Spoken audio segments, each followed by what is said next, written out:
किसने मांग की है?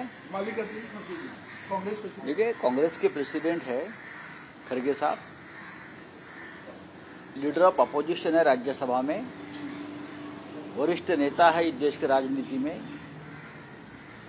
और ये मांग खड़गे साहब ने पूरे अपोजिशन के तरफ से की है कि संसद में बम नहीं फुटाए, ठीक है, लेकिन परिस्थिति तो इतनी गंभीर थी ना उस वक्त। ये कैसा हुआ, उसके लिए कौन जिम्मेदार है, आगे क्या होगा, इस बारे में हम जानना चाहते हैं। सदन जानना चाहता है, देश जानना चाहता है। आपने सबके ऊपर एक्शन लिए है ना। आपने पुलिस को निलंबित किया, अपने सुरक्षा कर्मियों को निलंबित किया है, आपने फलाना फलाना बहुत सी बातें की है, लेकिन जिसकी वजह से ये लोग अंदर घुस गए वो तो आपका सांसद है। अगर ये कोई और किसी पार्टी का होता और किसी धर्म का होता तो आपकी भूमिका अलग होती। अब तक भारत पाकिस्तान शुरू हुआ होता, हिंदू मुसलमान शुरू किया होता। तो ये बात है कि आप आइए सदन में और बताइए देश को क्या स्थिति है, क्या हो गया है, कैसे हुआ, कौन जिम्मेदार है।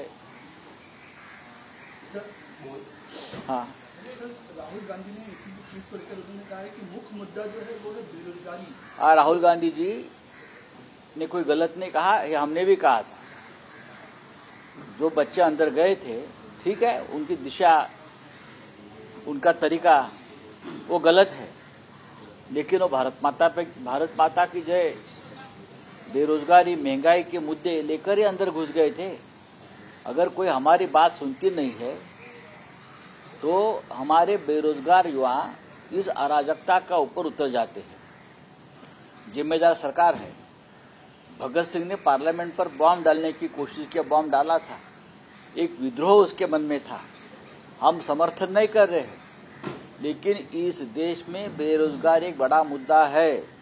लेकिन अगर आपको पूछे कि बेरोजगारी का मुद्दा कम खत्म होगा तो मोदी जी और अमित शाह जी कहेंगे बेरोजगार युवकों को कोई चिंता नहीं, आपको रामलल्ला का दर्शन फ्री में कराएंगे। रामलल्ला का दर्शन बेरोजगारों को फ्री में कराने से बेरोजगारी का मुद्दा खत्म हो जाएगा। तो ये जो चल रहा है सब नाटक, तो युवाओं के मन में एक विद्रोह की भावना है। और इस प्रकार की अगर घटनाएं होती है तो पूरी तरह से जिम्मेदार सरकार है। शरद पवार कह रहे हैं सर, जिस तरीके से हीरा का जो कारोबार है सूरत चला गया, उसको प्रधानमंत्री उद्घाटन करेंगे, लेकिन यहाँ से रोजगार छीन गया। जो पूरे मुंबई और महाराष्ट्र से रोजगार छीनकर एक राज्य में जा रहा है। पूरे देश से, सिर्फ मैं महाराष्ट्र की बात नहीं कर रहा हूँ, पूरे देश का रोजगार छीनकर सिर्फ एक राज्य में जा रहा है। ये इजरायली नीति है, आपको बोल रहा हूं मैं। पूरे देश का रोजगार छीनकर एक राज्य में जा रहा है, ये गलत है। मुंबई से, कलकत्ता से, बिहार से सभी ठेके एक राज्य के ठेकेदारों को दिए जा रहे हैं। सभी आर्थिक जो गणित है वो एक राज्यों के तरफ जाने का मार्ग हमको दिख रहा है। तो क्या इस देश में और लोग नहीं है, और राज्य नहीं है, और कोई नहीं है, सिर्फ एक ही राज्य है? ये बहुत गंभीर बात है। थाने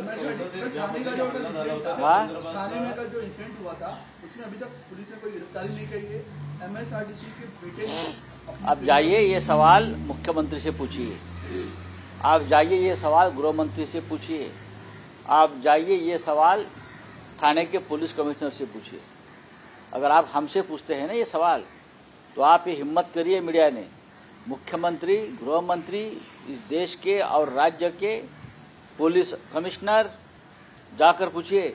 वो जो भारतीय जनता पार्टी की जो कबूतरे फड़फड़ते हैं ना, ऐसे मुद्दे जब और के होते हैं तो उनसे जाकर पूछिए।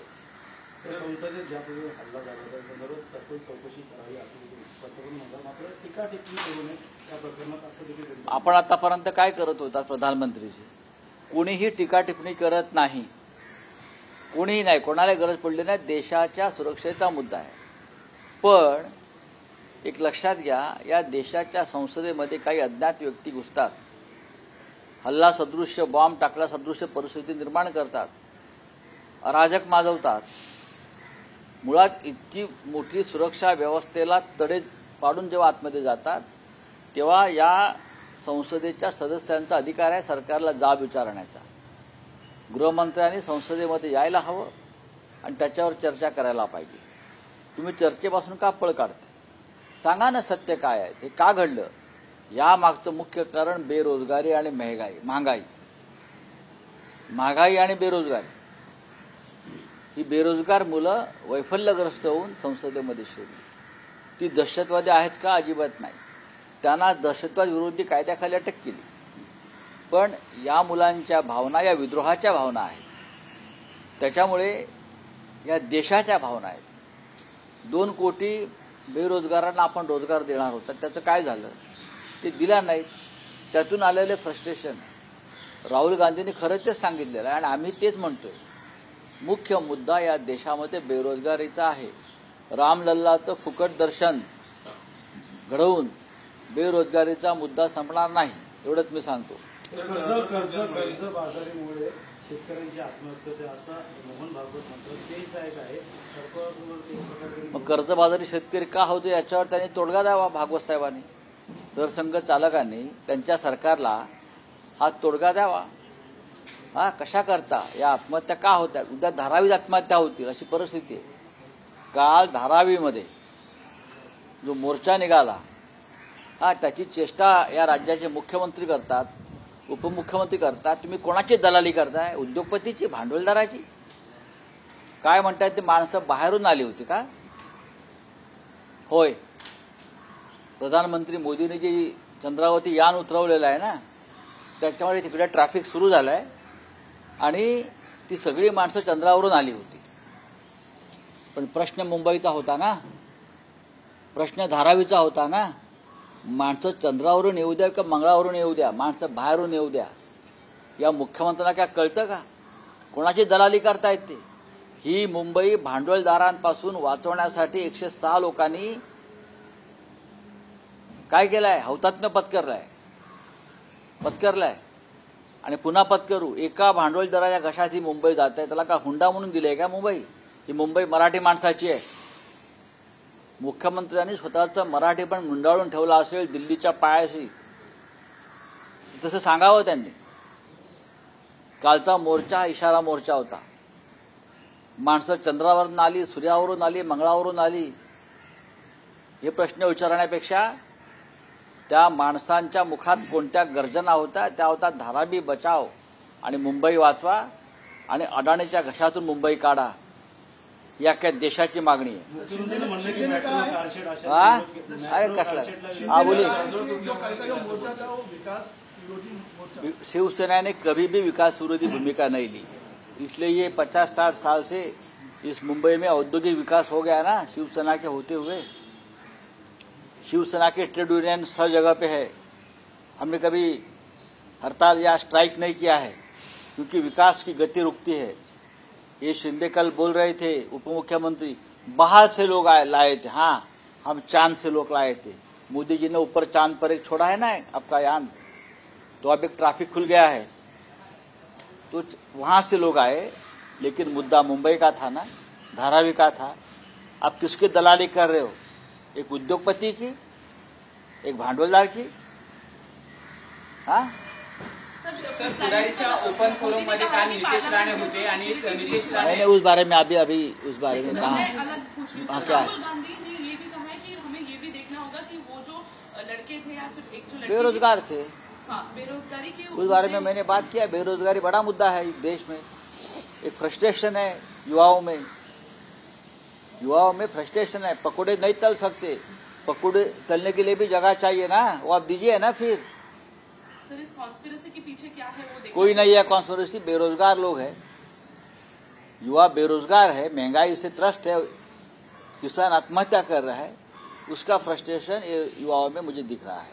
सर पुढारीच्या ओपन फोरम कार्यक्रमामध्ये काल नितेश राणे होते तेव्हा त्यांनी असं सांगितलेलं आहे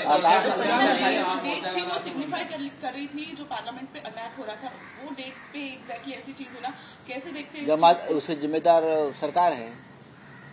अमेरिका से कोई धमकी देता है 13 तारीख को मैं कुछ करूंगा इस देश में, दिल्ली पुलिस क्या कर रही, इंटेलिजेंस क्या कर रहा था, रॉ क्या कर रहा था, जिम्मेदार कौन है, हम है क्या?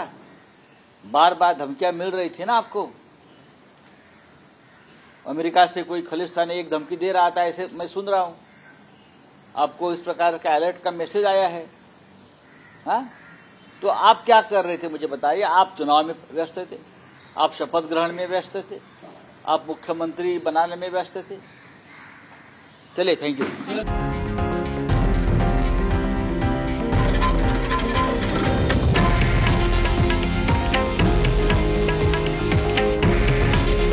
हे आहे देशातील नंबर 1 न्यूज नेटवर्क आणि आपण पाहत आहात TV9 मराठी। काळजी तुमची, हित महाराष्ट्राचं।